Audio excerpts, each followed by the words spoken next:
Meandering paths and open lawn, stone-built footbridges, and a rich variety of deciduous trees are not just scenes from a painting. They are scenes one will experience when visiting Canon Hill Park on Spokane's South Hill. In the 1880s, Henry Brooke discovered a clay deposit on the site of the current park, and it was mined for making bricks.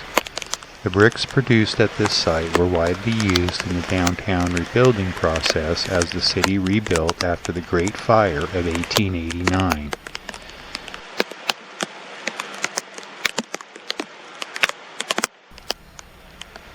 The company also produced paving bricks, many of which are still in place today on South Hill streets. Though now mostly covered with asphalt, on some neighborhood streets the bricks still show through.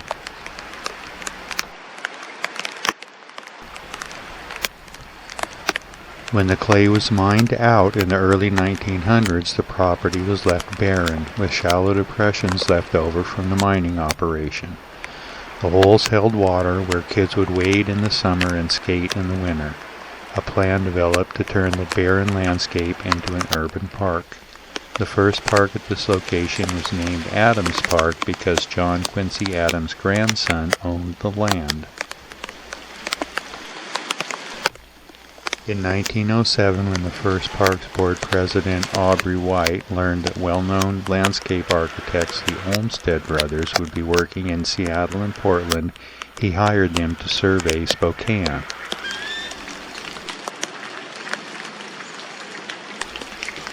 The Olmsted brothers brought an urban ethic to parks planning, believing the aesthetics of beautiful parks and open spaces were as important to city life as utilities and paved streets. After multiple visits in 1907 and 1908, the brothers delivered a report with recommendations for both new and existing parks. Their designs and concepts were incorporated into many area parks, including Adams Park, Manitou Park, and Liberty Park. After the plans had been accepted, Adams Park was renamed Canon Hill Park after local real estate developer A.M. Canon. Today the pond is the heart of the park, which is frequented by many species of migratory ducks, blue heron, turtles, frogs, humans, and other critters.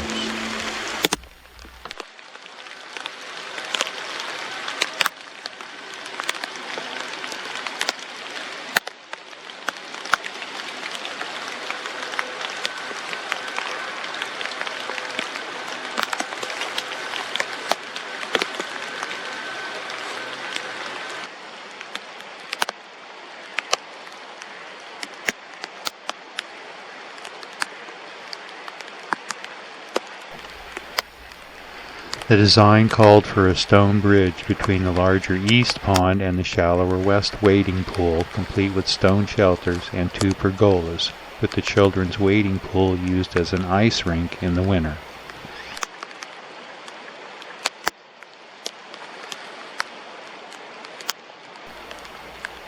The original stone shelter is gone, as are many of the original willow trees, which were damaged in the infamous 1996 ice storm.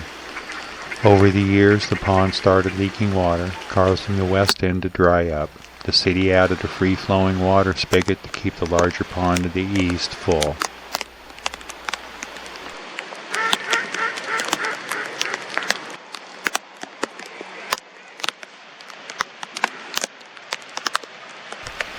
The Olmsted brothers' completed design recommended, quote, "This park should be refined and pretty and adapted to quiet recreation on the assumption that the larger boys of the neighborhood can easily walk to Manitou Park for ball games and other sports."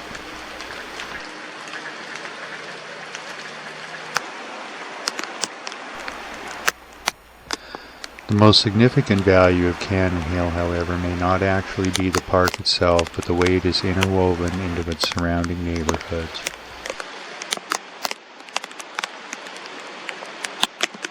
The walk between Manitou Park and Cannon Hill Park is only about 5 blocks, and both parks are intrinsically woven into the fabric of the neighborhood they serve.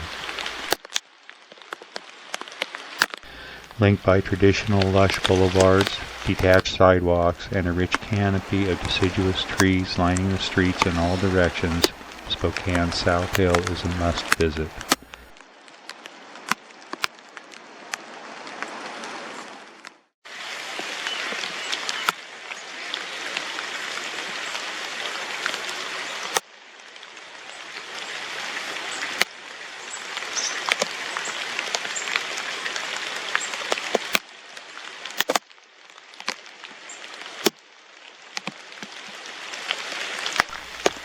The diverse array of residential architecture only adds to the neighborhood's ambiance.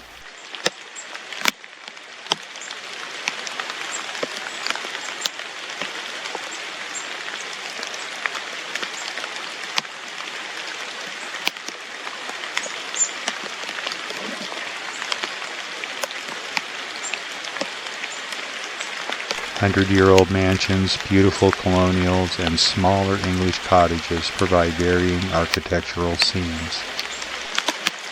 Even the most strident suburban apologist will allow themselves to submit to the charm and character of the neighborhood.